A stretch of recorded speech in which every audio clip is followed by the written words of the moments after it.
I never thought my life would shatter over $5,000 I didn't steal. The fluorescent lights of Romano's fine dining hummed overhead as I stood behind the polished mahogany bar, counting tips with trembling fingers. It was nearly midnight, and the restaurant had finally emptied, all except for the private dining room in the back. The one with the frosted glass doors that nobody talked about. The one where men in expensive suits disappeared for hours, their voices low, their laughter sharp and dangerous. I'd worked at Romano's for 8 months, and I'd learned quickly. Don't ask questions, keep your head down, and never, never look too closely at the people who came through those doors. Isla. My manager's voice cut through the quiet like a blade. Marco stood in the kitchen doorway, his face tight with something I couldn't read. And behind him, 2 men I'd never seen before loomed in the shadows, broad-shouldered, cold-eyed, the kind of men who made the air feel thinner just by existing. Yeah? I kept my voice steady, but my pulse hammered against my throat. We need to talk. Now. The way he said it made my stomach drop. I followed him into the back office, a cramped room that smelled like stale coffee and cigarette smoke. The 2 men filed in behind me, blocking the door. One of them leaned against the wall, arms crossed. The other stood so close I could smell his cologne. Expensive, suffocating. Marco sat behind the desk, his jaw working like he was chewing glass. $5,000 went missing from tonight's take. My brain stuttered. What? The money from the private room. It was counted, locked in the safe. Now it's gone. His eyes, Marco's eyes, aren't the same ones that used to smile at me when I brought him espresso during the morning shift, were cold, accusing. You were the last person in this office. I wasn't. Marco, I didn't touch the safe. I don't even have the combination. Someone saw you coming out of here 20 minutes ago. My heart slammed against my ribs. I was looking for receipt paper. That's it. I didn't go near the safe. The man leaning against the wall straightened, and suddenly the room felt smaller. You got proof of that, sweetheart? I turned to him, anger flaring through the fear. Do you have proof I took it? His smile was slow, predatory. We don't need proof. We need someone to pay. Marco. I spun back to my manager, desperation clawing up my throat. You know me. I would never. I don't know what to believe anymore, Isla. He wouldn't meet my eyes. The money's gone. You were seen. If you just give it back, we can. I don't have it. My voice cracked, too loud in the small space. I didn't take anything. The second man moved closer, his presence suffocating. Maybe we search her. Make sure. Panic flared, white hot. You can't. We can do whatever we want. The door opened. The air in the room changed instantly, charged, electric, like the moment before lightning strikes. The 2 men went rigid, Marco's face drained of color.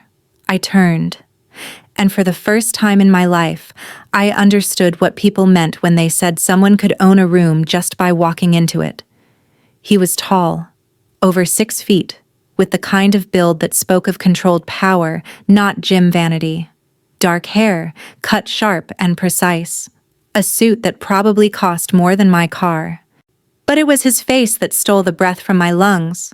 All brutal angles and cold beauty, the kind of face that belonged on a Renaissance painting of a fallen angel. And his eyes. God, his eyes. Dark as midnight, sharp as broken glass, and fixed on me with an intensity that made my knees weak. Gentlemen. His voice was low, smooth, deadly. The kind of voice that didn't need to be raised to command absolute obedience. I don't recall authorizing an interrogation in my restaurant. His restaurant. Marco shot to his feet so fast his chair scraped the floor. Mr. Dante, we were just handling a situation. Money went missing from. I'm aware. He didn't look at Marco. Didn't look at anyone but me. 5,000 from the East Room safe, counted at 11:43. Discovered missing at 11:58. The precision of his words, on the casual authority, it was terrifying and mesmerizing in equal measure. He moved further into the room and I caught the scent of him, sandalwood and something darker, something that made my pulse race for reasons that had nothing to do with fear. He stopped 3 feet away from me, close enough that I had to tilt my head back to hold his gaze.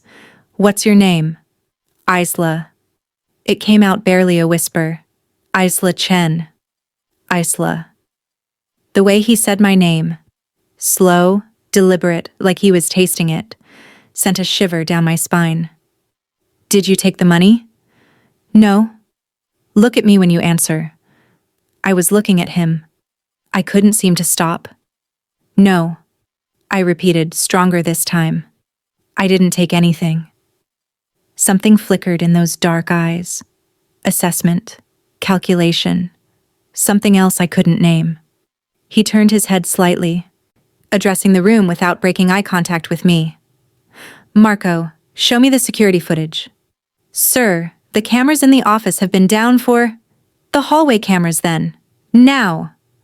Marco practically tripped over himself getting to the computer. The 2 enforcers shifted uncomfortably, suddenly looking less like predators and more like scolded children. I should have been relieved. Someone with actual authority was taking control, demanding evidence instead of accusations. But I couldn't shake the feeling that I'd just stepped into something far more dangerous than a missing $5,000. The stranger, Mr. Dante they'd called him, was still watching me. Not with suspicion.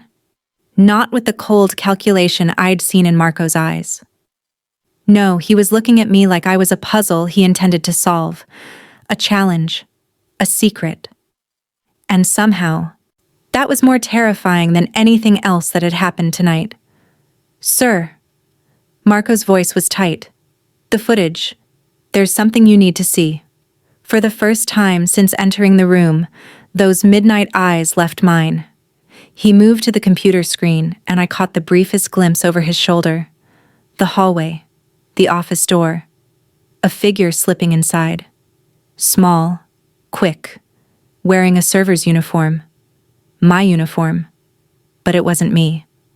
My blood turned to ice as I watched the footage continue.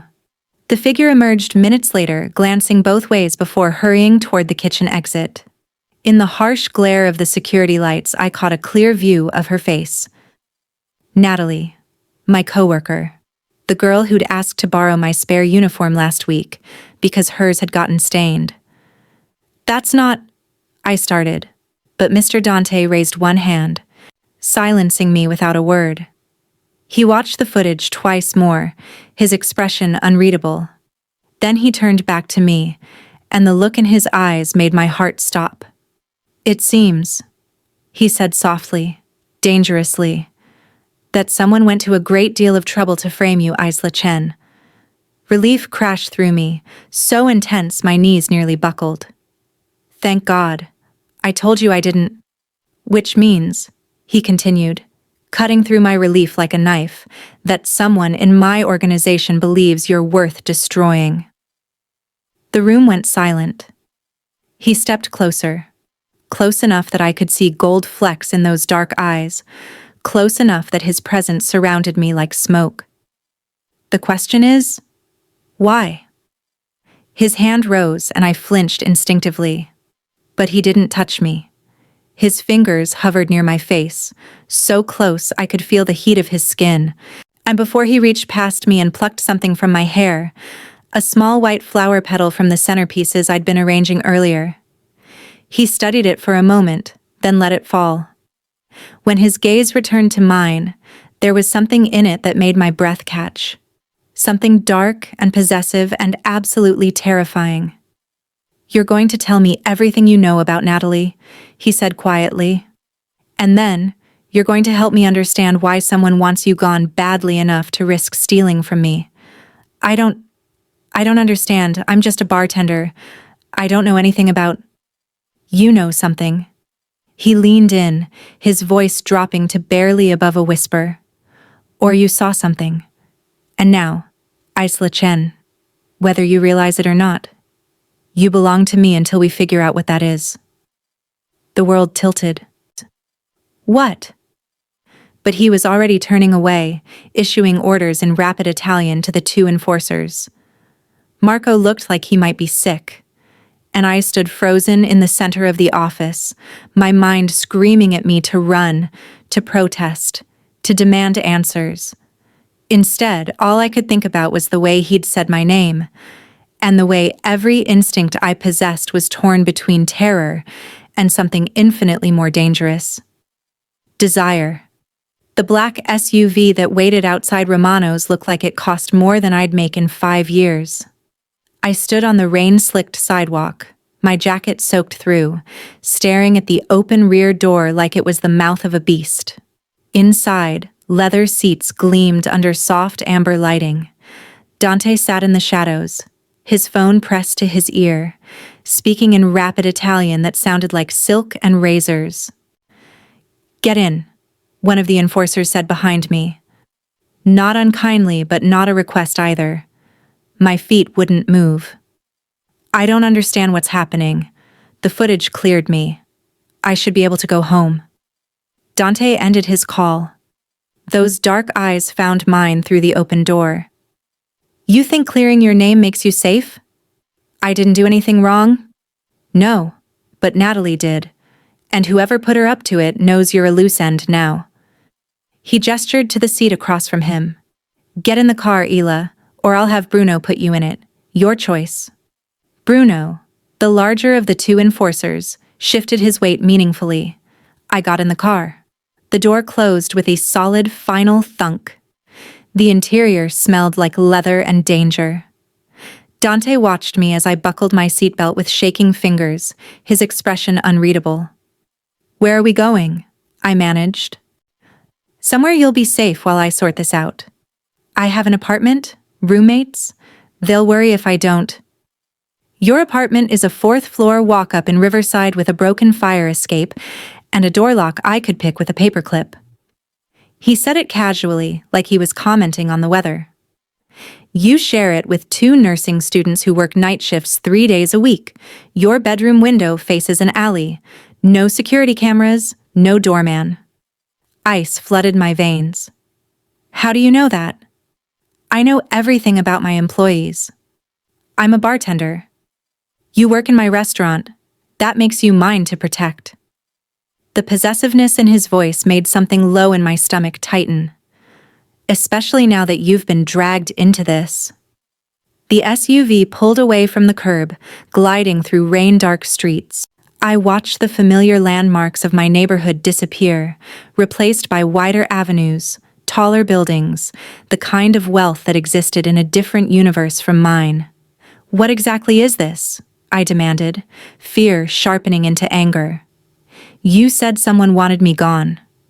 "Who? Why?" "I serve drinks. I mind my own business. I don't know anything that could—" "What did you see tonight?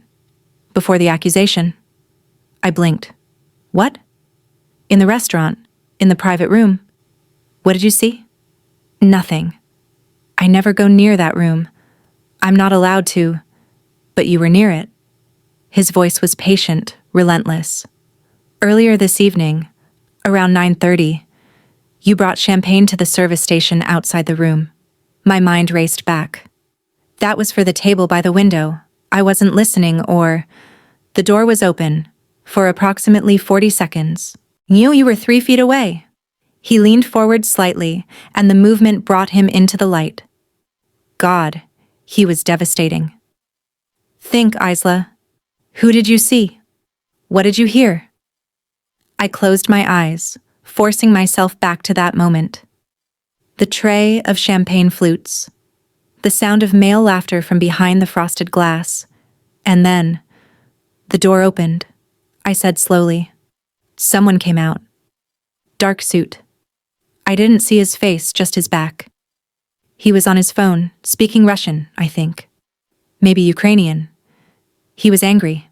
Then Natalie appeared from the kitchen and he looked at her, just for a second, and she looked terrified. Silence filled the car. When I opened my eyes, Dante's face had gone absolutely cold, Not angry. Worse. Empty. Like a switch had been flipped and something inhuman had taken his place. What else? His voice could have cut diamonds. That's it. He went back inside. Natalie disappeared into the kitchen. I delivered the champagne and a horrible realization crashed through me. She asked me for my spare uniform that same night. Said she'd spilled wine on hers. I gave it to her during my break. So she could return later wearing it and frame you. Dante's jaw tightened. Ensuring that if the theft was discovered, you'd take the fall. But why? What did I do? You witnessed a connection between one of my suppliers and a member of my staff. He pulled out his phone, swiped through something, then turned the screen toward me. This man. Is this who you saw? The photo showed a man in his 50s, sharp-featured, cold-eyed. Even in a still image, he radiated cruelty. Yes, I whispered. That's him. Dante made a sound low in his throat, satisfaction mixed with fury. Konstantin Volkov. He's been trying to infiltrate my organization for 6 months, and apparently, he succeeded with Natalie. What does he want? What all ambitious men want: power, territory, control. He pocketed his phone. He's been looking for leverage against me, proof of operations he could use to either blackmail me or hand to my enemies. Having someone on the inside would be invaluable. And I saw them together. My voice sounded hollow. So I became a liability. Yes. The car turned onto a private drive, passing through iron gates that opened automatically. Trees lined the road, their branches forming a canopy that blocked out the rain. In the distance, lights glowed through the darkness. A mansion. Of course it was a mansion. If this is your home? I asked faintly. One of them. Dante's eyes hadn't left my face. You'll stay here until this is resolved. I can't just... I have work, responsibilities, a life. Your life is in danger. You don't know that for sure. Maybe Natalie just needed money. Maybe this Volkov person had nothing to do with... Isla. The way he said my name stopped me cold. 2 hours ago, Natalie was found in a dumpster behind a warehouse in the industrial district. Single gunshot to the head. The world stopped. What? The word barely made it past my lips. She outlived her usefulness the moment that footage cleared you. Volkov doesn't leave loose ends. His expression was grave, almost gentle. You would have been next. If I hadn't been there. If I hadn't seen the truth. Nausea rolled through me. Natalie, dead. And the girl I'd worked beside for months, who always hummed off key while restocking glasses, who had a rescue cat named Peanut, dead. Because of something I'd seen without even knowing I'd seen it. The SUV stopped in front of the mansion. Dante climbed out and extended his hand to me. I stared at it. Elegant fingers, scarred knuckles, a silver ring that caught the light. A hand that belonged to a man who knew exactly how many people Volkov had killed and didn't flinch. A hand that probably had blood on it too. I don't belong in this world, I whispered. No, Dante agreed quietly. You don't. But you're in it now, and the only way out is through. I took his hand. His grip was warm, firm, steady. He pulled me from the car and into the rain. And for just a moment, standing there in the dark with water streaming down my face and his hand wrapped around mine, I felt something shift inside me. Fear, yes. But something else too. Something that recognized the danger in him and was drawn to it anyway. Something that whispered I'd been waiting my whole life to feel this alive. The mansion doors opened, golden light spilling onto wet stone. And Dante led me inside, into his world of silk and violence, where I knew with absolute certainty nothing would ever be the same. The mansion was obscene in its beauty, marble floors polished to mirrors, chandeliers that dripped crystal light, artwork that probably belonged in museums, I followed Dante through hallways that seemed to stretch forever, my wet sneakers squeaking against the floor, leaving shameful little puddles in my wake. He moved like he owned the world. Because he did. At least this corner of it. Men in suits appeared from shadowed doorways, murmuring updates in Italian. Dante responded without breaking stride, issuing orders that sent them scattering like chess pieces. Finally, he stopped in front of a door on the 3rd floor. "This is yours." The room beyond was larger than my entire apartment. A 4-poster bed dominated the space, dressed in silk the color of deep water. Floor-to-ceiling windows overlooked gardens I could barely see in the darkness. A fireplace, a sitting area, an ensuite bathroom visible through an open door.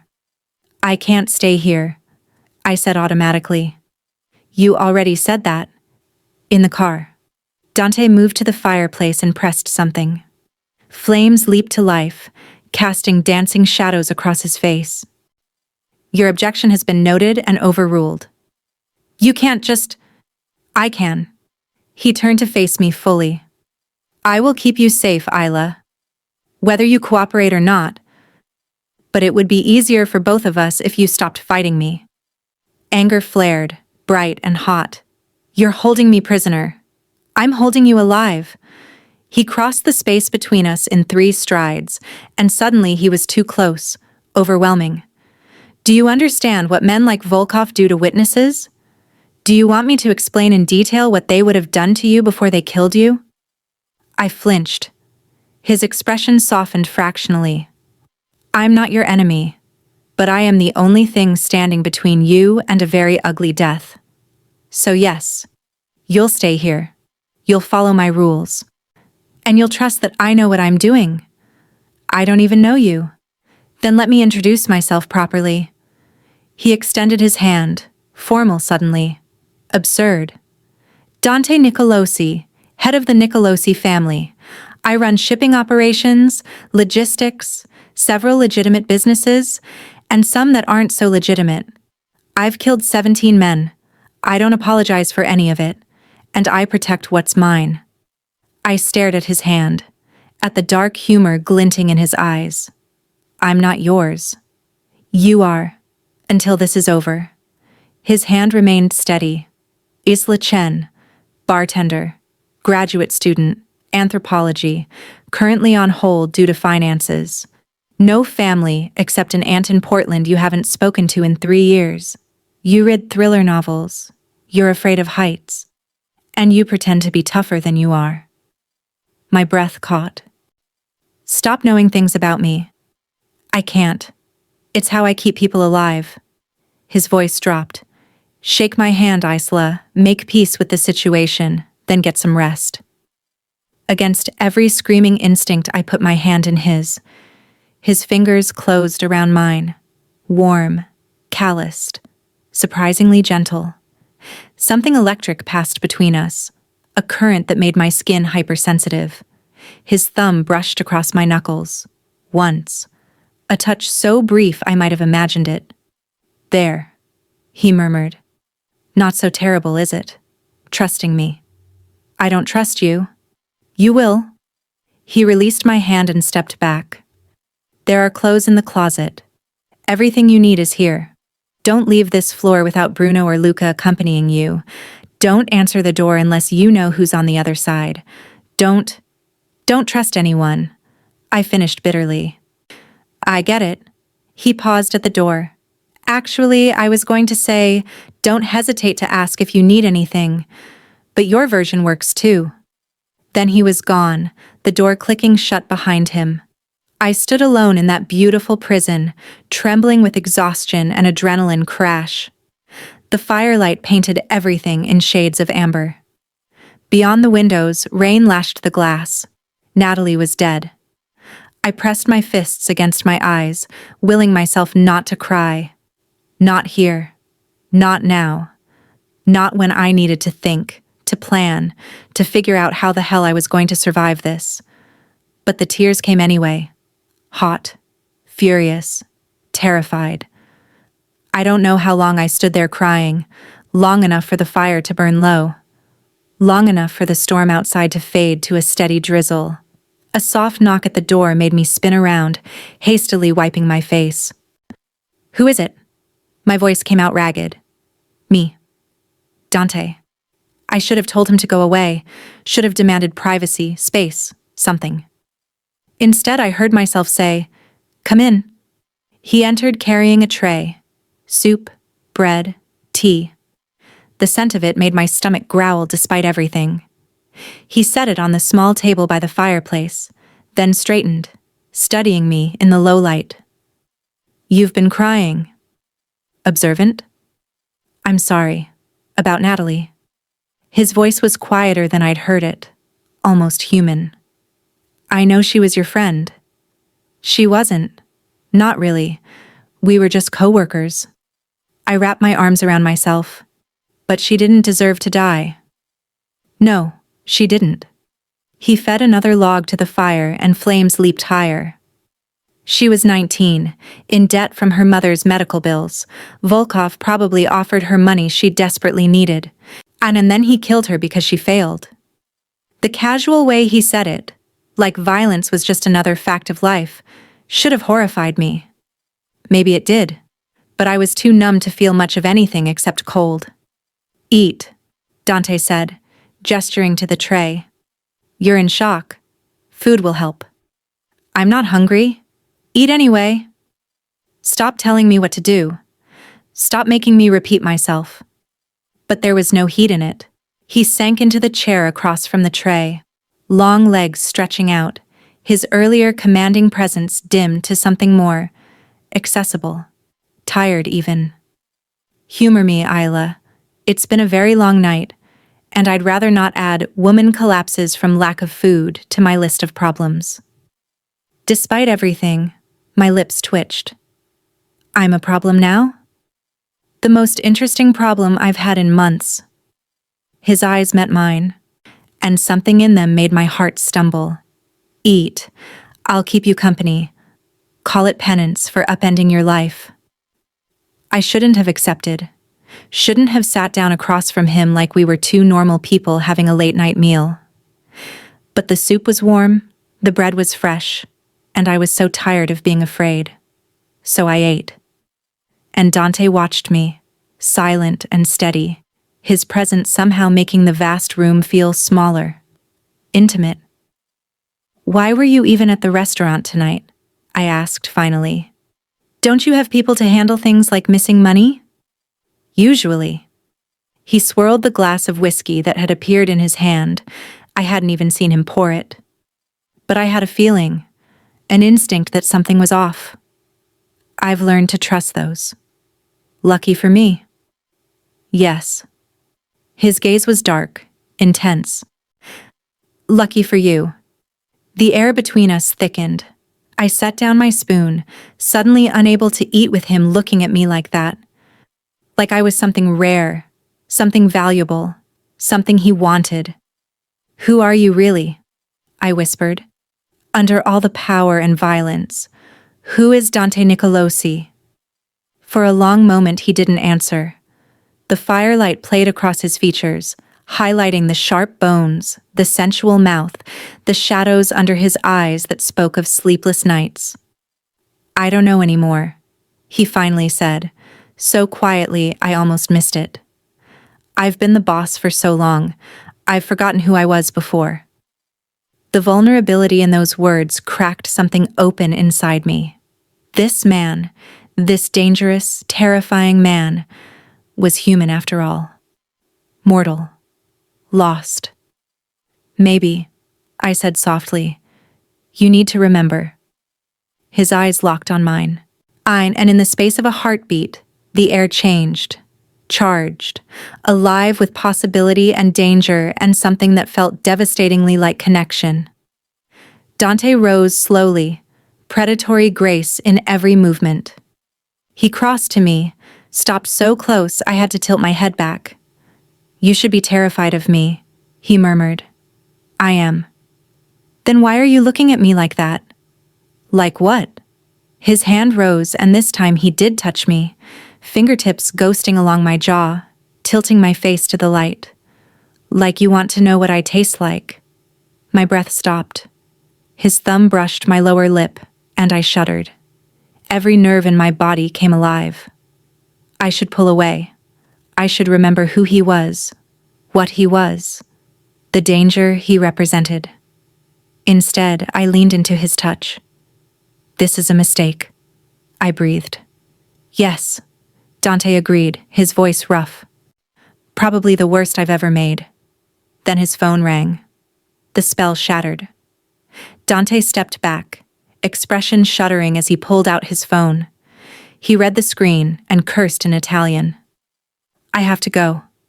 Something's happened." He moved to the door, all business again. Remote. Untouchable. "Lock this behind me. Don't open it for anyone but me or Bruno, understand?" I nodded, mute.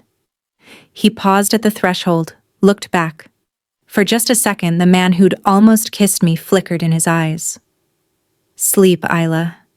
Tomorrow, everything changes."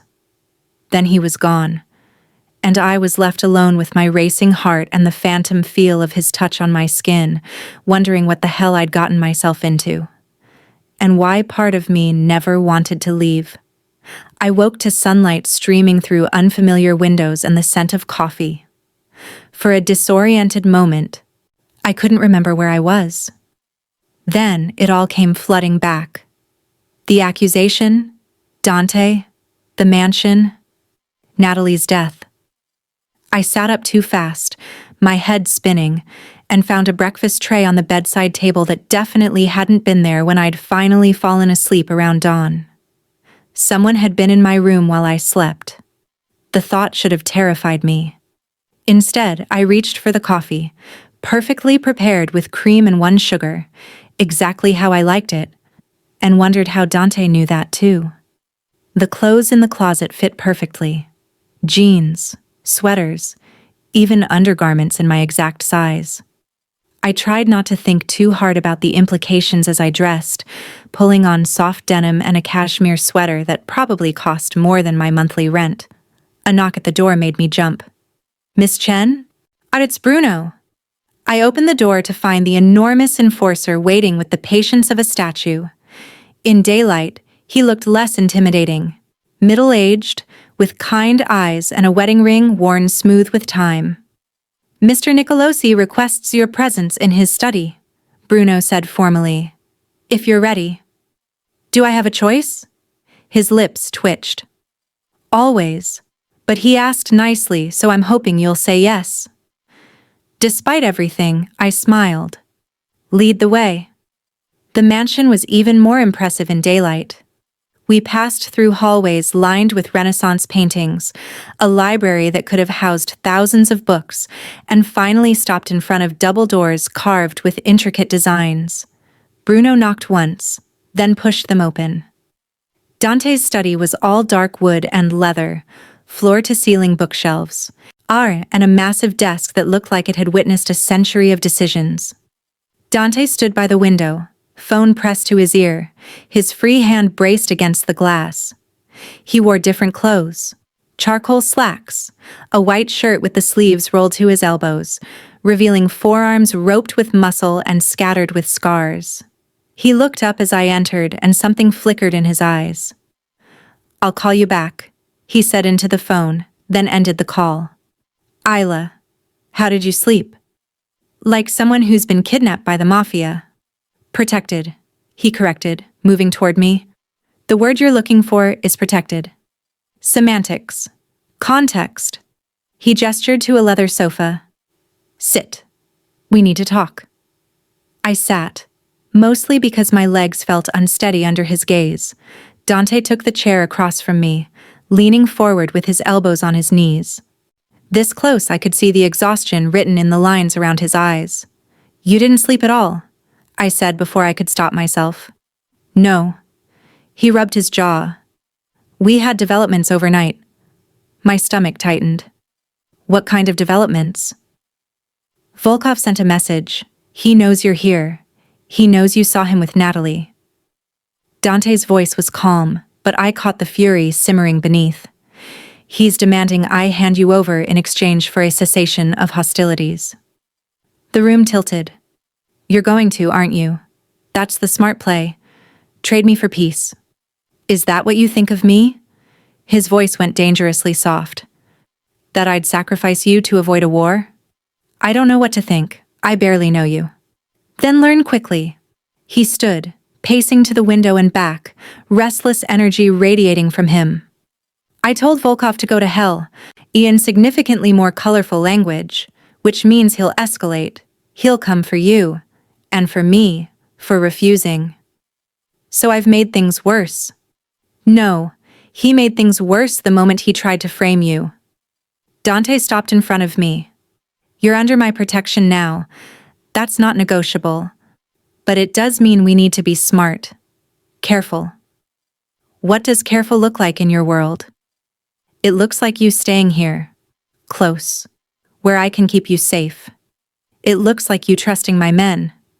And it looks like you understanding that for the next few days, possibly weeks, your life belongs to me. There it was again.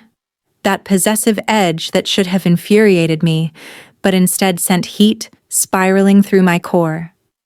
I'm not property, I managed. No, you're something far more valuable. He crouched down so we were eye level, his hands bracing on either side of me on the sofa. Not touching, but surrounding. You're someone I've decided to keep alive, and I don't fail at things I decide to do. His face was inches from mine. I could see flecks of gold in those dark eyes, could smell sandalwood and coffee and something uniquely him. My heart hammered against my ribs. Why? The word came out barely a whisper. Why do you care? You don't know me. I'm nobody. You're not nobody. His voice dropped, intimate and rough. You're brave and sharp, and you don't back down even when you should. You looked me in the eyes and told me the truth when men twice your size were ready to convict you. And last night...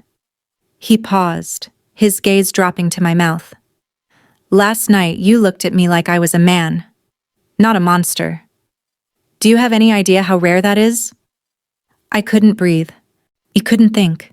The air between us was electric, crackling with tension that had nothing to do with danger and everything to do with want.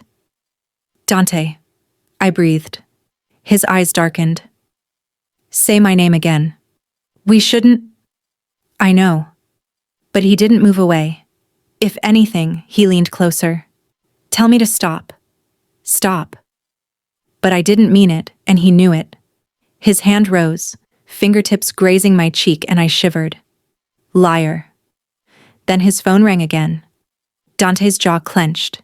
He closed his eyes briefly, clearly warring with himself, before pulling back and answering. This better be important. Whatever he heard made his entire body go rigid. When? A pause. How many casualties? Another pause. Longer. His free hand curled into a fist. Lock down the house. Full security protocols. Nobody in or out without my authorization. He ended the call and looked at me, his expression carved from stone. Volkov just hit one of my warehouses. 3 of my men are dead. 2 more in critical condition. Horror washed through me. Because of me. Because of him, Dante corrected sharply. This is escalation, a declaration of war, and it means things are about to get very dangerous, very quickly. What do? We don't do anything. You stay here where you're safe. I remind Konstantin Volkov why starting a war with me is a fatal mistake. He moved toward the door, then stopped, turned back. Isla, I need you to promise me something. What? That you won't do anything stupid. No trying to leave. No thinking you're protecting people by sacrificing yourself. You stay here. You stay safe. His eyes burned into mine. Promise me. I promise. He studied me for a long moment, as if weighing the truth of it. Then he nodded curtly and left, calling orders in Italian that echoed through the hallway. I sat alone in his study, surrounded by the weight of his world, the books on strategy, The maps on the walls marking territories and holdings. The framed photograph on his desk of a younger Dante with an older man who had the same dark eyes. 3 men were dead. Because Volkov wanted me. Because I'd witnessed something I didn't even understand. And Dante, dangerous, compelling Dante, was preparing to go to war to keep me alive. I moved to the window and looked out over the estate. Guards patrolled the grounds, more than I'd seen yesterday. In the distance, black SUVs streamed through the gates bringing reinforcements. A war. Over me. I pressed my forehead against the cool glass and tried not to think about how it felt when Dante touched me. Tried not to remember the heat in his eyes, the way his voice went rough when he said my name. Tried not to acknowledge the terrifying truth that somewhere in the last 12 hours, I'd stopped wanting to escape and started wanting to stay. 3 days. I'd been in Dante's mansion for 3 days, and I was losing my mind. Not from fear, though there was plenty of that, especially when I heard hushed conversations about skirmishes and close calls. Not from boredom. The library alone could have occupied me for months. No, I was losing my mind because of him. Dante was everywhere and nowhere. He'd disappear for hours, returning with blood on his knuckles and murder in his eyes. Then he'd find me, in the library, in the garden, once in the kitchen at 2 a.m. when I couldn't sleep, and the violence would drain from his face, replaced by something softer, hungrier. We'd talk. About nothing. About everything. He told me about growing up in this world, raised to be ruthless. I told him about my dreams of finishing my degree, of teaching, of a normal life that felt like a fantasy now. And every conversation ended the same way, with us standing too close, the air too thick, both of us pulling back at the last second. It was torture. Tonight, I'd given up on sleep entirely. I'd found a book in the library, a collection of Italian poetry I couldn't read, but appreciated for the beautiful script, and curled up in the window seat overlooking the gardens. Rain pattered against the glass. Somewhere in the house I could hear low voices. Did the ever-present guards making their rounds? I didn't hear Dante enter. "You should be sleeping." I jumped, nearly dropping the book. He stood in the doorway, still in the black suit he'd worn to whatever meeting or confrontation had occupied his evening. His tie was loose, his hair slightly disheveled. He looked dangerous and beautiful and so tired it made my chest ache. "So should you," I countered. "Sleep is a luxury I can't afford right now." He moved into the room and I tracked his progress like a rabbit watching a wolf. "But you can. And should." I tried. My brain won't shut off. "What's it telling you?" He stopped a few feet away, hands in his pockets. Casual, controlled. That I should be more afraid than I am. I set the book aside. That I should be planning my escape. That I shouldn't be... Shouldn't be what?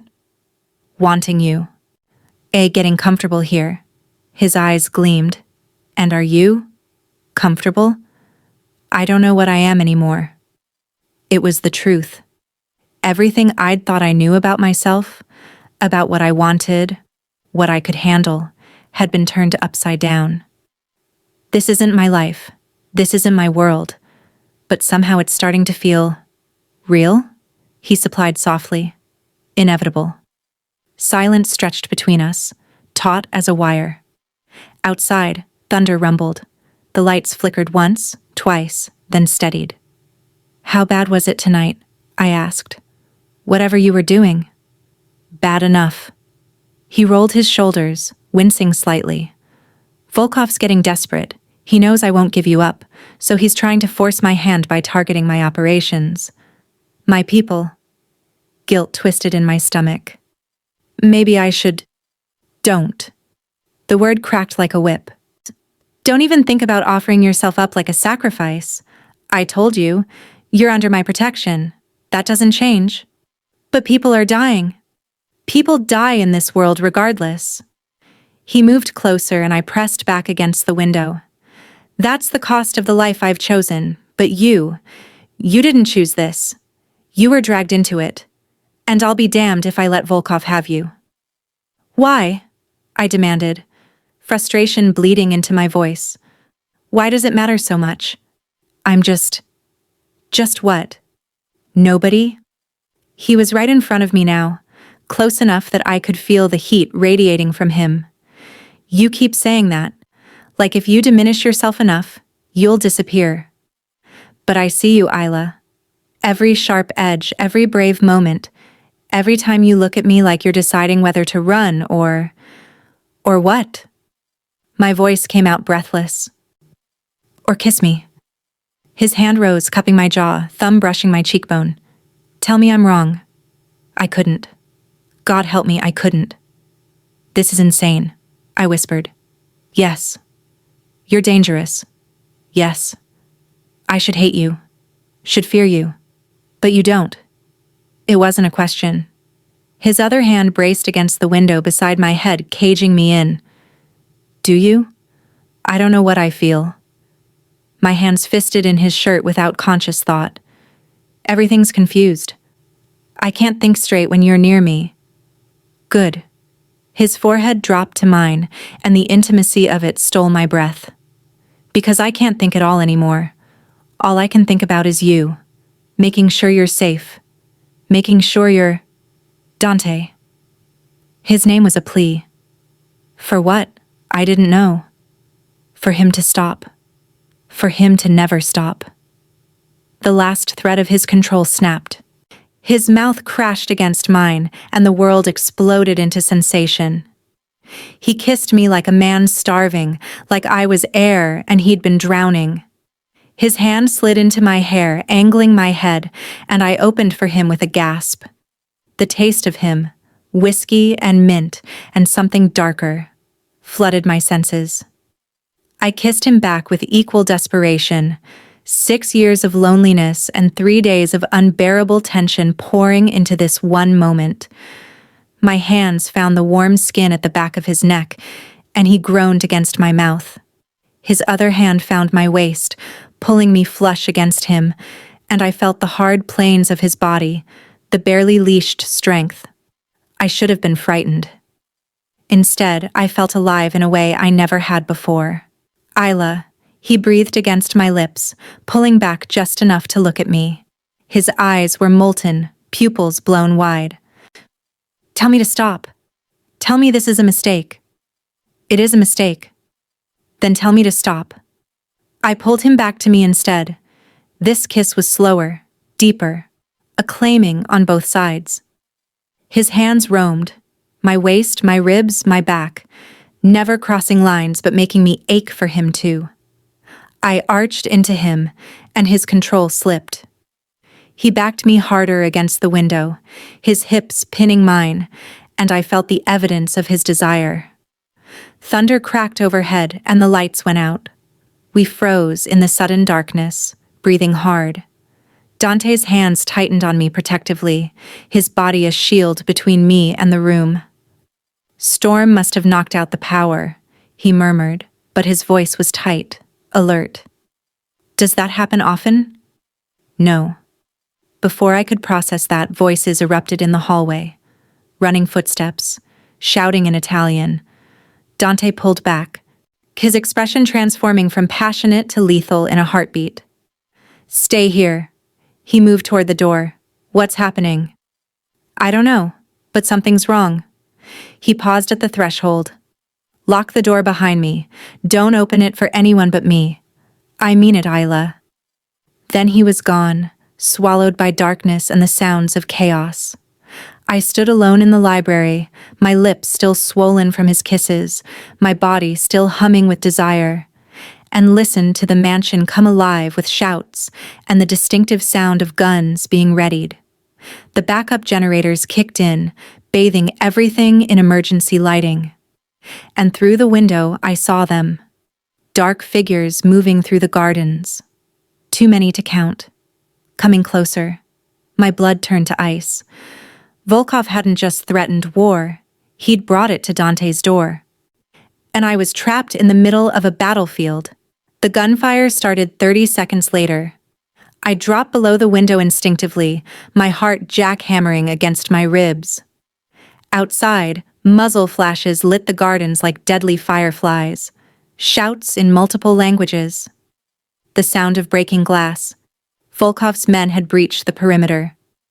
"Lock the door," Dante had said. I scrambled toward it, my hands shaking so badly I could barely turn the lock. The heavy click sounded impossibly loud. I pressed my back against the wood, trying to slow my breathing, trying to think. The library had one entrance, windows on two sides, no other exits. I was trapped. More gunfire, closer now. I heard Dante's voice rising above the chaos, commanding, furious, absolutely in control, despite the hell breaking loose around him.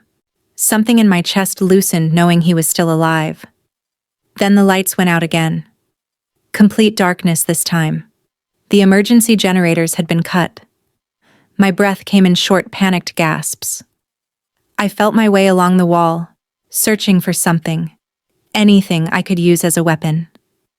My fingers closed around a heavy bookend, bronze, shaped like a lion. Not much, but better than nothing. Footsteps in the hallway outside, multiple sets, getting closer. I backed into the corner behind a massive leather chair, gripping the bookend so hard my knuckles ached. The footsteps stopped outside the library door. The handle rattled. "Isla?" A woman's voice, slightly accented. "Isla, it's Gianna. Dante sent me to get you. We need to move you to the safe room." I didn't know anyone named Gianna. "How do I know Dante sent you?" I called out, hating how my voice shook. "He said to tell you..." A pause. "He said to tell you he's keeping his promise, that you're safe. But we have to move now." It could be true. Dante might have sent someone, but every instinct I possessed screamed trap. "I need to hear it from him," I said. "Call him. Let me talk to him." "There's no time. They're coming up the stairs if we don't move now." The door exploded inward. I bit back a scream as 3 men poured into the room, flashlights cutting through the darkness. Not Dante's men. Wrong suits. Wrong energy. They moved like predators, and their light swept the room methodically. "There," one of them said in Russian-accented English. The light found me. I threw the bookend with everything I had. It caught one of them in the face with a sickening crunch. He went down, and chaos erupted. I bolted for the door, but hands closed around my arm, yanking me back. "Got her!" I fought like a wild thing, scratching, biting, kicking. My elbow connected with someone's ribs, my heel smashed down on an instep. But there were 3 of them, and 1 of me, and they were trained soldiers. "Enough!" The one holding me shook me hard enough to rattle my teeth. "You're coming with us, little witness?" "Like hell I am!" The sharp crack of a gunshot froze everyone. The man holding me slumped forward, and I scrambled away, hitting the floor hard. 2 more shots, precise and lethal. The other 2 men dropped. A figure stood in the doorway, gun still raised. As my eyes adjusted to the darkness, I made out familiar broad shoulders. "Bruno," I gasped. "Miss Chen, you hurt?" No, I'm okay." I was shaking so hard I could barely stand. "How did you..." "Boss said you were his priority. Told me if anything happened, get to you first." He lowered his weapon, scanning the room with professional efficiency. "Can you walk?" "Yes." "Good. We need to get you to the panic room. Stay behind me. Step where I step. Don't stop for anything." I followed him into the hallway, and the full scope of the battle became clear. Bodies. I couldn't tell who's in the darkness and smoke, bullet holes in the walls, the acrid smell of gunpowder. In the distance, I heard Dante's voice shouting orders, and relief flooded through me. Bruno led me down a back staircase I didn't know existed. We'd almost reached the ground floor when someone stepped out of the shadows. "Bruno. Thank God." The woman, Gianna, I realized, looked disheveled, her makeup smeared. I was coming to get her. Dante's orders. Bruno's gun came up instantly, pointed at her chest. Gianna's eyes widened. What are you? How did they get through the fence? Bruno's voice was deadly calm. The east perimeter had sensors, cameras, 3 separate alarm systems. All of them were disabled before the attack. I don't know. I'm just... From the inside, Bruno continued. Someone with access to the security systems. Someone Volkov has been paying for months. My blood ran cold. No. Gianna's expression crumbled. For a moment, she looked like she might cry. Then her hand moved, lightning fast, pulling a gun from her jacket. Bruno was faster. His shot took her in the shoulder, spinning her around. Her weapon clattered to the floor. How much? Bruno demanded, moving forward. How much did he pay you to betray us? You don't understand, Gianna gasped, clutching her shoulder. Blood seeped between her fingers. He has my brother. Volkov took him 3 months ago. Said he'd kill him if I didn't help. I didn't have a choice. There's always a choice. The voice came from behind us. Dante. He stood at the top of the stairs, his shirt torn and blood-stained. I couldn't tell if it was his blood or someone else's. His face was a mask of cold fury, but his eyes... When they found me, relief flickered through the ice. Isla, you're not hurt? I'm fine. Bruno saved me. Good. He descended the stairs with lethal grace, never taking his eyes off Gianna. Because now I need to deal with the woman who led an army into my home. Dante, please, Gianna begged. My brother. Your brother has been dead for 2 months. His voice was flat, factual, brutal. Volkov sent you proof of life that was fabricated. I have the coroner's report. I've known about your betrayal for 3 weeks. Gianna's face went ashen. No, that's not... He showed me. Fake. All of it. Dante stopped in front of her. You gave him our security codes, our schedules, information about our operations. And for what? A brother who was already gone. She collapsed, sobbing.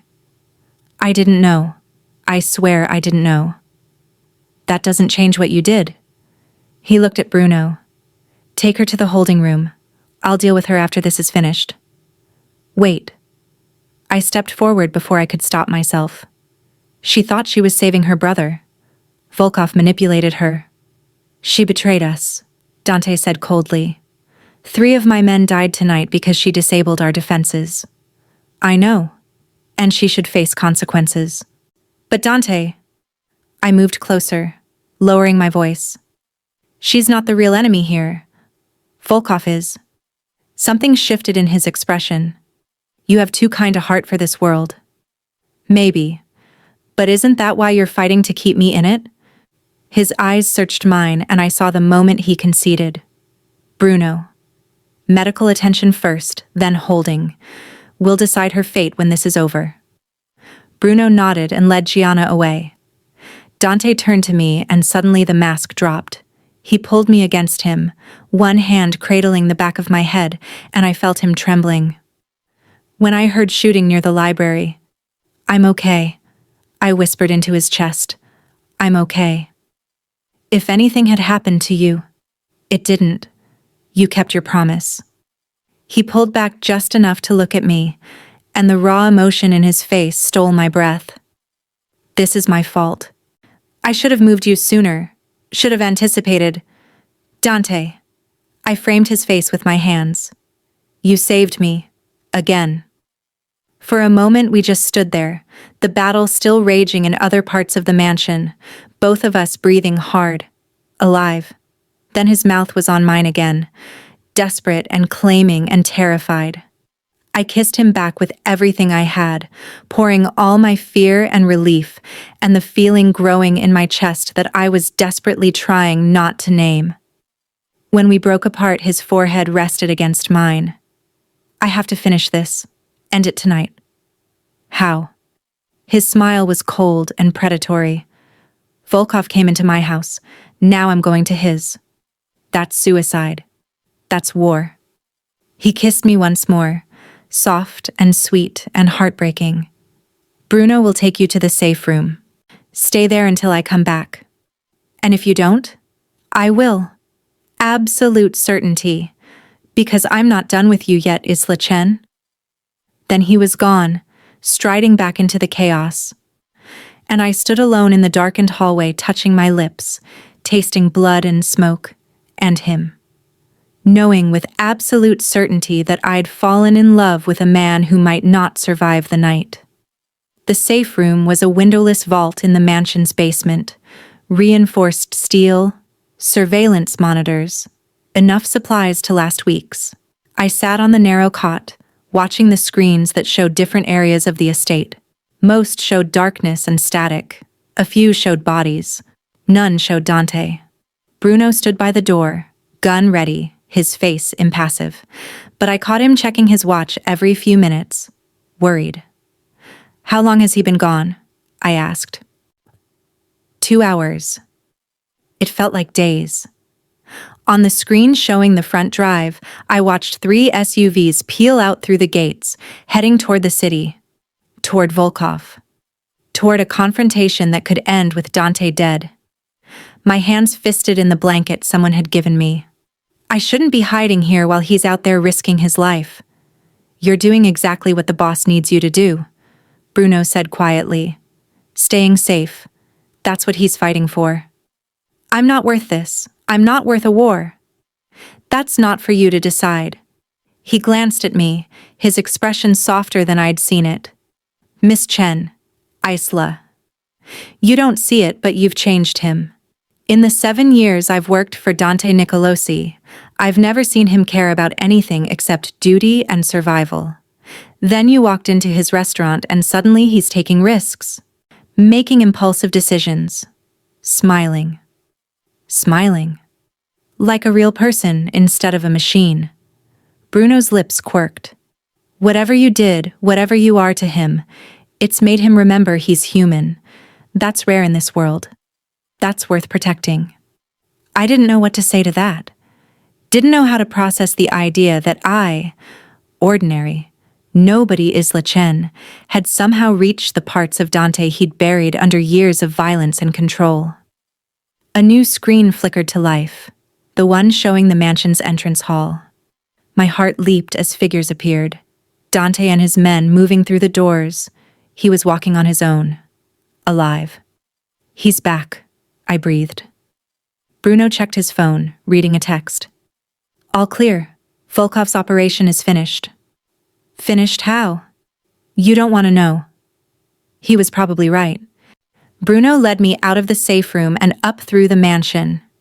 In daylight, because somehow dawn had broken while I'd been underground, the damage was stark.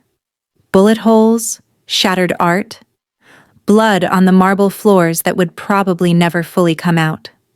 The cost of keeping me alive. Dante stood in his study speaking rapid Italian into his phone.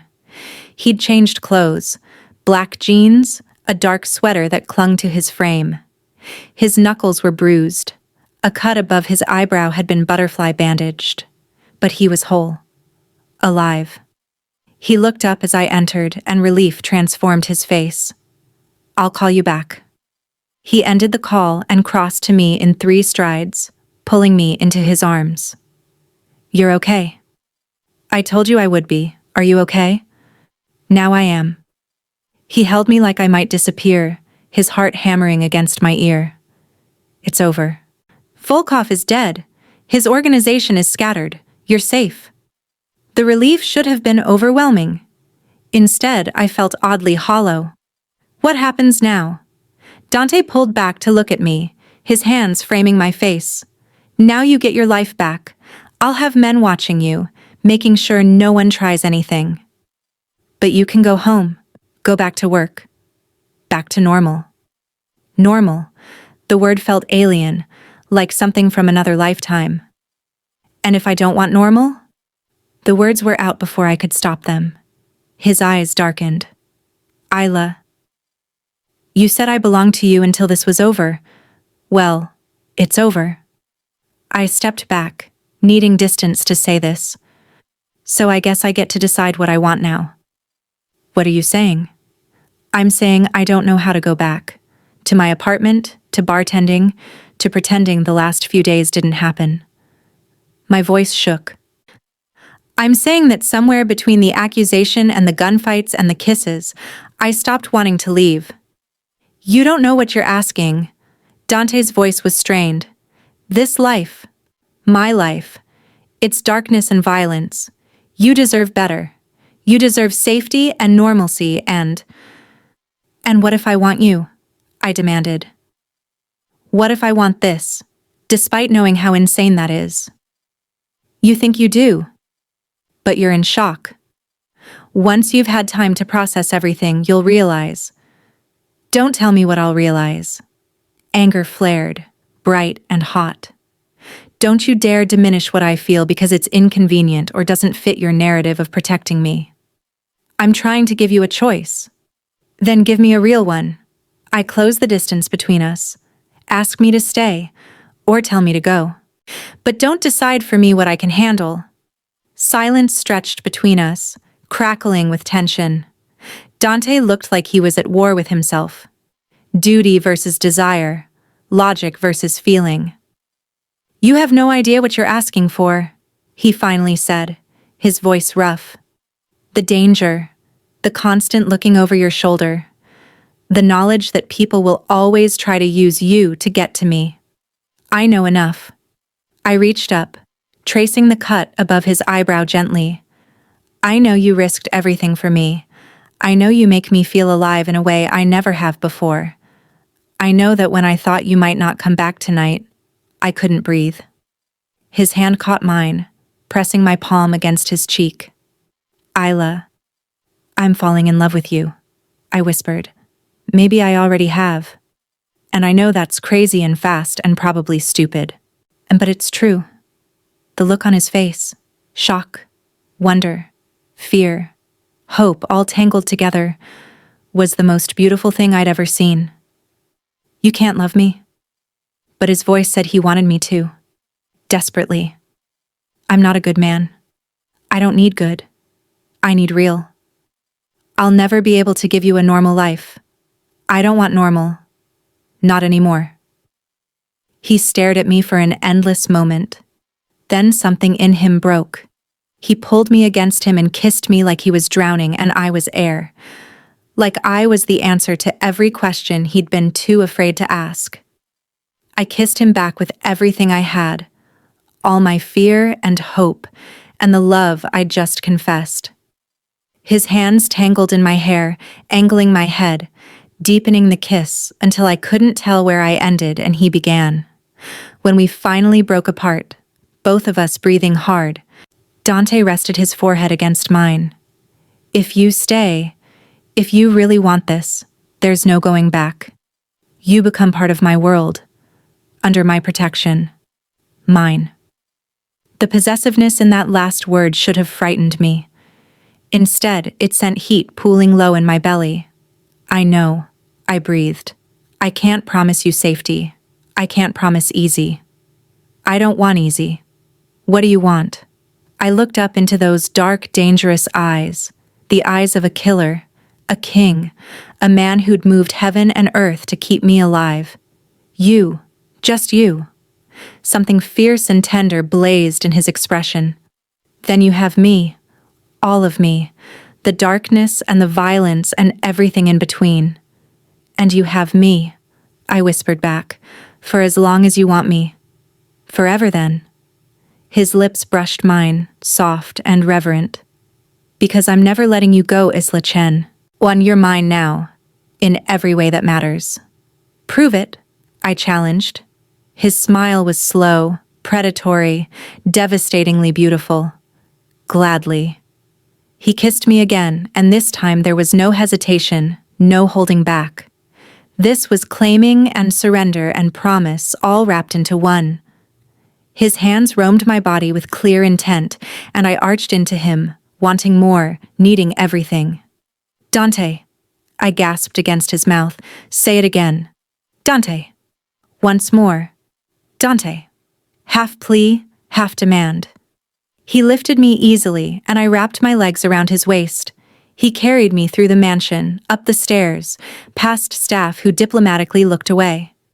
To his bedroom, a space I'd never seen, all dark colors and masculine elegance. He laid me on his bed like I was precious, fragile. Then proceeded to show me exactly how unfragile he thought I was. And as dawn light spilled through the windows, painting everything gold, I surrendered to the dark king who'd claimed my heart and claimed him right back. I woke wrapped in silk sheets that smelled like Dante, sandalwood, and smoke, and sin. The bed beside me was empty, but still warm. Voices drifted from somewhere in the mansion, low and urgent. Reality crashed back. I sat up, pulling the sheet around me, and took in Dante's bedroom in daylight. Elegant, sparse. No personal effects except a single photograph on the nightstand, a younger Dante with the same older man I'd seen in his study. My father. I jumped. Dante stood in the doorway, dressed in fresh clothes, holding 2 cups of coffee. He looked devastating and dangerous, and mine in a way that made my heart stutter. I didn't hear you come in, I said. You were thinking too loudly. He crossed to the bed and handed me a cup. Cream. 1 sugar. You keep track of how I take my coffee? I keep track of everything about you. He sat on the edge of the bed, his free hand finding my knee through the sheet. How do you feel? Like my life isn't real anymore. I sipped the coffee, buying time to organize my thoughts.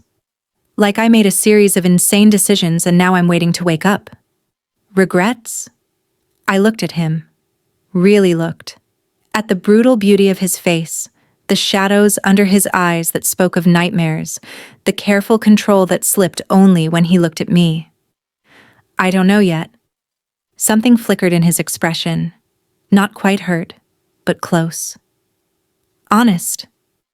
You asked. I set down my coffee.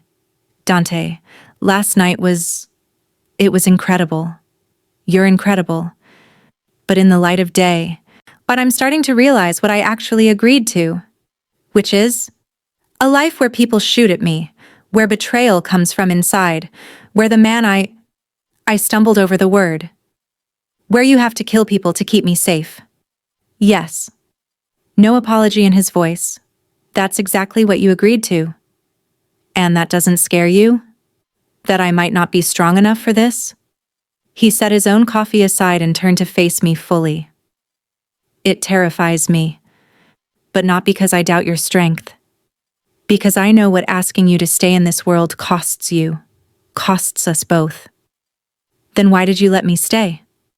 Because I'm a selfish bastard who wants you more than he wants your safety from himself. The raw honesty in his voice took my breath.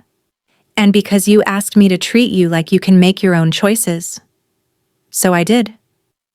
I didn't have an answer for that. He stood, moving to the window. I've been thinking about what's fair to you, what's right. Dread curled in my stomach. Dante, I can set you up. Apartment in another city. Enough money to finish your degree. Start over. Protection from a distance. He didn't look at me. You'd be safe, free, able to build the life you wanted before all this. You're trying to get rid of me. The words came out flat, hurt. I'm trying to give you an out. Finally, he turned. Last night you said you're falling in love with me, but Isla, you don't know me. Not really. You know the man who protected you, who kissed you, but you haven't seen the monster yet. I've seen enough. No. His voice went hard. You've seen me fight to keep you safe. You haven't seen me torture information out of enemies. You haven't watched me execute someone in cold blood because it was strategically necessary. You haven't lived through what it means to be with someone like me. So show me, I challenged. Stop trying to protect me from reality and show me who you really are. You don't want that. Stop deciding what I want. I threw off the sheet and stood, not caring that I was wearing only his shirt from last night. You can't tell me you want me, claim me in every possible way, then try to push me away the next morning because you've decided I can't handle it. I'm trying to do the right thing. The right thing is being honest with me. About everything. The good and the bad and the monstrous. I crossed to him. You want me to understand your world? Then let me in. All the way. Stop filtering it. He stared at me for a long moment. Then, something in him seemed to settle, decide. All right, come with me. Where?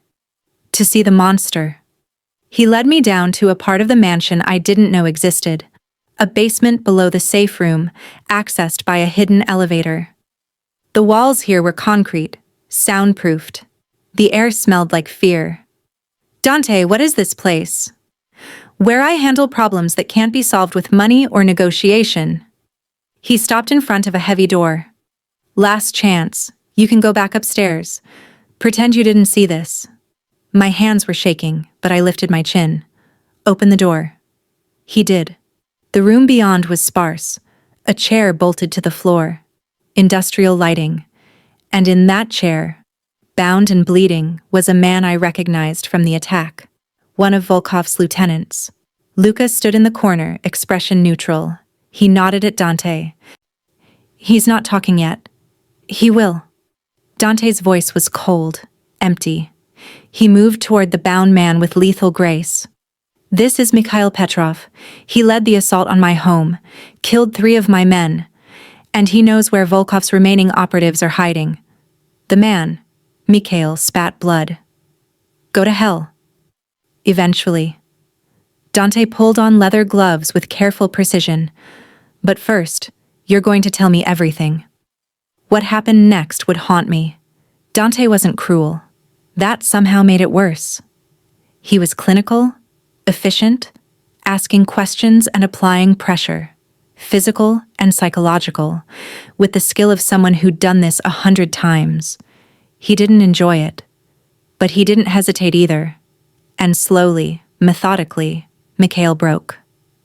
I watched it all, forced myself not to look away, not to run.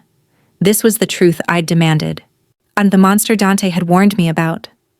When it was over, when Mikhail had given up everything and Dante had ordered him taken away, he turned to me. His face was spattered with blood. His eyes were empty. Still want to stay? His voice was devoid of emotion. Still think you love the man I am? I should have been horrified, disgusted, terrified. Instead, I crossed to him and took his bloodied gloves off myself, carefully, gently. I think, I said quietly, that you do terrible things to protect what's yours. I think the world you live in doesn't allow for mercy or weakness. And I looked up at him. I think it's killing you, a piece at a time. Something cracked in his expression. Isla, I'm not naive enough to think you're a good man, but I'm not foolish enough to think you're just a monster either. I pressed my palm over his heart. There's still humanity in here. You just bury it to survive. You shouldn't stay with someone like me. Probably not. I managed a shaky smile. But I'm going to anyway. He pulled me against him, burying his face in my hair. You're going to break my heart, Isla Chen. Only if you break mine first. We stood there in that terrible place, holding each other, both of us broken and bound by choice. And I knew, with absolute certainty, that I'd made the right decision, even if it destroyed us both.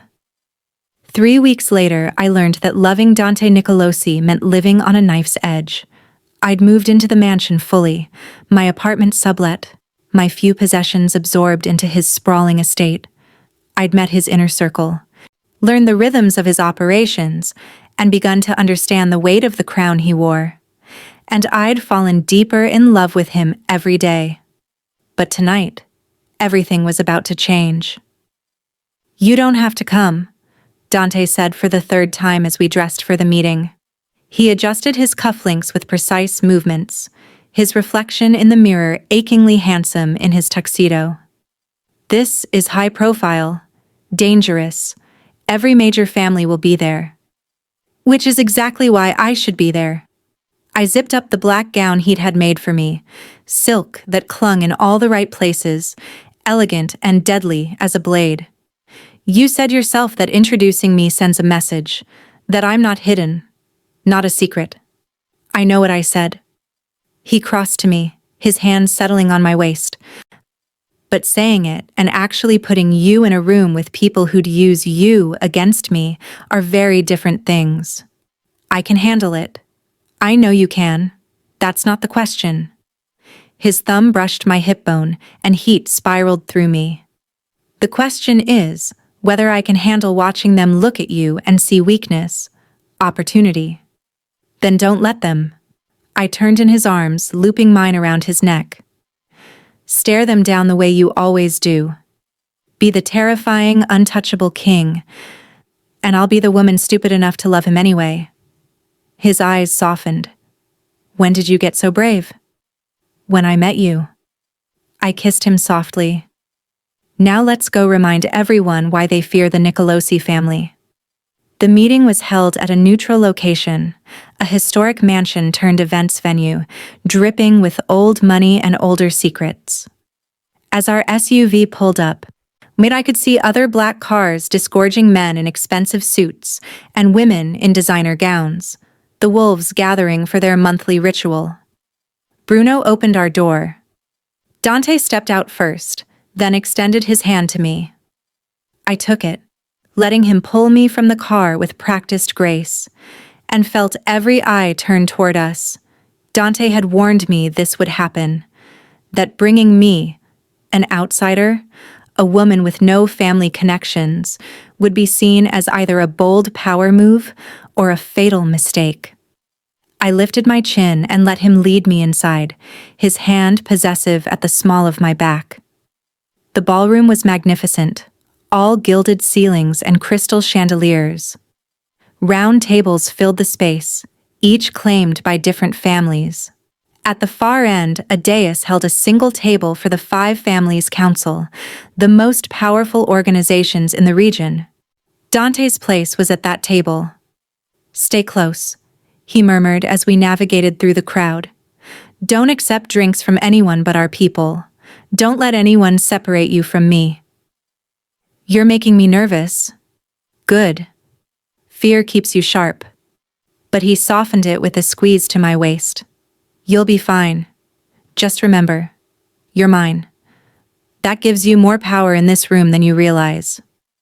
We reached the dais, and Dante pulled out my chair before taking his own. The other council members were already seated. Older men, all of them, with hard eyes and harder smiles. They studied me with undisguised interest. Nicolosi. The man at the center spoke first. Silver-haired, heavy-set, radiating authority. You've brought a guest. I have, Castellano. Dante's voice was smooth, controlled. This is Isla Chen, my partner. The word sent ripples around the table.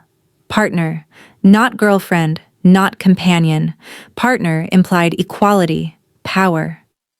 Interesting choice, said another man, younger, with a cruel mouth. I didn't realize you were sentimental, Nicolosi. I'm not. Dante's smile was cold. I'm strategic. Miss Chen has proven herself invaluable to my operations. It was a lie wrapped in truth.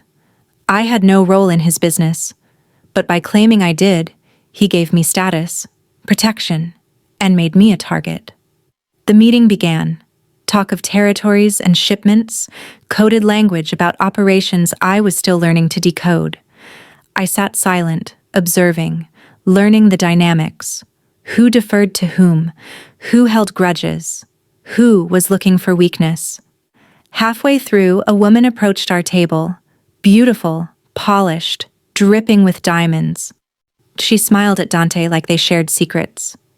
Dante, it's been too long. Isabella. His tone was cordial but cold. I didn't realize you'd be here. Father's ill. I'm representing the Rossi family now. Her eyes slid to me, assessing. And who is this? Isla Chen. Isla, this is Isabella Rossi. We knew each other years ago. The way he said it made clear they'd been more than acquaintances. Isabella's smile sharpened. How lovely. Tell me, Isla, how are you finding our world? It must be so different from… What was it Dante said? Bartending? The subtle dig was expertly delivered. I smiled back, just as sharp. Different, yes. But the basics are the same. You observe, you adapt, you survive. Charmingly philosophical. Isabella turned back to Dante. We should talk privately. About the shipping routes you've been monopolizing. Later. Dante's hand found mine under the table, squeezing. A silent message. I've got you. Isabella's eyes tracked the movement. Something ugly flickered across her face before she masked it. Of course. Enjoy your evening. As she walked away, I let out a breath I didn't know I'd been holding. She hates me. She hates that you have something she wanted. Dante's thumb brushed my knuckles. Ignore her. She's all venom, no bite. But I couldn't shake the feeling I'd just made an enemy. The meeting stretched on. Dinner was served. Courses of artfully arranged food I was too anxious to taste. Dante kept up conversations with the other families. His performance flawless. Every inch the powerful boss. Then everything went to hell. The doors burst open. Men in tactical gear poured into the ballroom, weapons raised. Not police. Wrong uniforms. Private security maybe. Or something worse. Chaos erupted. Someone screamed. Dante was on his feet instantly, pushing me behind him. Bruno and Luca appeared from nowhere, forming a protective wall. Don't move, Dante ordered me. Then, louder, to the room. Who sent you? A figure stepped through the armed men, tall, elegant, familiar. My blood turned to ice. Konstantin Volkov. But he was supposed to be dead. Dante had said, surprise. Volkov's smile was a slash of white against his cruel face. Reports of my death were greatly exaggerated, though I appreciate you taking out my cousin for me, Nicolosi. Saved me the trouble. What do you want? Dante's voice was deadly calm, but I felt the tension in his body. What I've always wanted. To take everything from you. Volkov's eyes found me, starting with her. Everything happened at once. Dante shoved me toward Bruno. Gunfire erupted. I hit the floor hard, Bruno's body covering mine. Through the chaos, I heard Dante's voice shouting orders, the sound of breaking glass, screams. Then rough hands grabbed me, yanking me away from Bruno. I fought, but there were too many of them. They dragged me toward the exit, toward Volkov, toward Isla. Dante's roar cut through the chaos. I caught a glimpse of him fighting through the crowd, blood on his face, murder in his eyes. Our gazes locked across the ballroom. I'll find you, he mouthed. Then Volkov's men pulled me through the doors and Dante disappeared from view. They shoved me into a van. Someone pressed a cloth over my face. Sweet-smelling. Chemical. I struggled. But darkness was already pulling at me. My last thought before unconsciousness claimed me was of Dante's face, and the promise I'd seen there. He would come for me, or he would burn the world trying. I woke in darkness, my head pounding, wrists bound behind me. For a moment, panic threatened to overwhelm me. Then I forced myself to breathe, to think. I was alive, unharmed as far as I could tell, which meant Volkov wanted me as leverage, not as a corpse. Small comfort. Light flooded the space as a door opened. I was in a warehouse, concrete floors, high ceilings, the smell of rust and neglect. Volkov entered, flanked by armed guards. Miss Chen, welcome. He pulled up a metal chair and sat, studying me like I was an interesting specimen. I apologize for the accommodation, but needs must. What do you want? My voice came out steadier than I felt. To make Dante Nicolosi suffer. His smile was cold. He took everything from me. my operation, my reputation, my power. Now I'll take everything from him. I'm not. Don't insult both our intelligences by claiming you're not important to him. Volkov leaned forward. I've watched him, studied him. In all the years I've known Dante Nicolosi, I've never seen him care about anything. Until you, which makes you either his greatest strength or his fatal weakness. You're wrong. He'll come for me, yes. But he won't be weak about it. I'm counting on him coming. Volkov's eyes gleamed.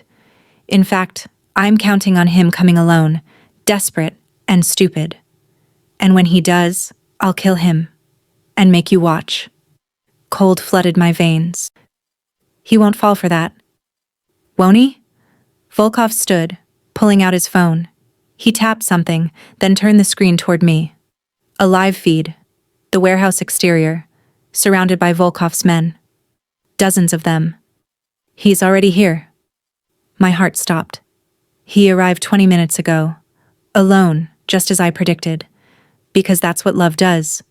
It makes smart men foolish. Volkov pocketed his phone. And now I'm going to enjoy watching him die for you. No, please. But he was already walking away, leaving me with 2 guards. I had to do something. Had to warn Dante. Help him. Something. I twisted my wrists against the zip ties, ignoring the bite of plastic against skin. If I could just get free. Gunfire erupted outside. The guards exchanged glances. More gunfire, closer now. Shouts. An explosion that rattled the walls. This wasn't a desperate man coming alone. This was an army. The warehouse doors exploded inward. Smoke and chaos poured through. The guards raised their weapons, but gunfire cut them down before they could shoot. Dark figures moved through the smoke. Bruno, Luca, a dozen others, and Dante. He emerged from the smoke like an avenging angel, gun in hand, fury carved into every line of his body. His eyes found mine, and relief transformed his face for just an instant. Then Volkov appeared from behind me, gun pressed to my temple. Move, and she dies, he said calmly. Everything froze. Dante's weapon stayed trained on Volkov. Let her go. This is between us. No, she's the whole point. Volkov's grip tightened on me. Drop your weapons. All of you. Or I paint the walls with her brain. Don't do it, I said quickly. Dante, don't. The gun pressed harder. Quiet. Dante's eyes met mine. 1,000 words passed between us in that look. Trust me, I love you. Forgive me. Then he lowered his weapon. Good, Volkov said. Now step away. I threw my head back as hard as I could, connecting with Volkov's nose. He staggered, his grip loosening, and I dropped. Dante's gun came back up instantly. The shot was impossibly precise, through Volkov's shoulder, spinning him around. His weapon clattered away. Dante was on him in seconds, driving him to the ground with brutal efficiency. The rage on his face was terrifying. You touched her. You threatened her. You dared. Dante. My voice cut through his fury. Don't kill him like this. He looked up, chest heaving, and I saw him warring with himself. The monster wanting blood. The man wanting to be better. He doesn't deserve mercy, Dante growled. I know. But you do.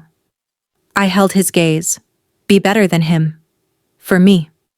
Something in his expression broke. He stood, hauling Volkov up. Bruno, take him to the authorities. Make sure they know everything. The human trafficking. The murders. All of it. Let the law have him. It was a death sentence of a different kind. Men like Volkov didn't survive prison. As Bruno dragged him away, Dante turned to me, immediately cutting through my restraints. Did he hurt you? No. I'm okay. Dante. He pulled me into his arms, holding me so tightly I could barely breathe. When they took you, His voice broke. I've never been so afraid in my life. You came for me. I clung to him, my anchor in the chaos. You always come for me. Always. He pulled back just enough to look at me, his hands framing my face. I love you. I should have said it before. Should have told you every day since you walked into my world. I love you, Isla Chen. More than power. More than empire. More than my own life. Tears streamed down my face. I love you too. So much it terrifies me. He kissed me then, desperate and relieved and claiming. Around us, his men discreetly looked away. Let us have this moment. When we broke apart, Dante rested his forehead against mine. Come home with me. Home. Wherever you are. His smile was soft, genuine. That's home now. 6 months later, I stood in Dante's study, our study now, reviewing the books for the legitimate businesses I'd taken over managing. Numbers and logistics, strategy and negotiation. Turns out anthropology gave me a unique perspective on organizational behavior. Who knew? You're working too late again, Dante said from the doorway. I looked up, smiling. He was in casual clothes, hair slightly damp from a shower. Devastatingly beautiful and completely mine. Says the man who was up until 3 last night. Touché. He crossed to me, pulling me from the chair and into his arms. Come to bed. In a minute. I just need to finish. He silenced me with a kiss. Slow and deep and perfect. The numbers will be there tomorrow. I want you now. I laughed against his mouth, demanding, You love it. I did. God help me, I loved everything about this life, the danger, the power, the man who held my heart. Have you heard from Gianna? I asked as we walked upstairs together. She's settling in well. The job in Portland is working out. Dante had ultimately shown mercy, sending Gianna away with enough to start over. She sent updates sometimes, grateful and rebuilding. And the Castellano situation? Handled. He's falling in line. I didn't ask how. I'd learned which details to request and which to let lie. In our bedroom, the space we now shared fully, Dante pulled me close, and I went willingly. This was my life now. Beautiful and terrible and perfect. Any regrets? He asked softly, like he sometimes did. Only that I didn't meet you sooner. His smile was heartbreakingly tender. I wouldn't have deserved you then. I barely deserve you now. You do, because you choose to. Every day. I kissed him softly. We choose each other. Every day, he agreed, for the rest of our lives. And as he lowered me to our bed, as his hands and mouth reminded me exactly why I'd chosen this beautiful, dangerous life, I knew with absolute certainty I'd been accused of stealing money I never took. But I'd stolen something far more valuable, the heart of a king, and he'd stolen mine right back.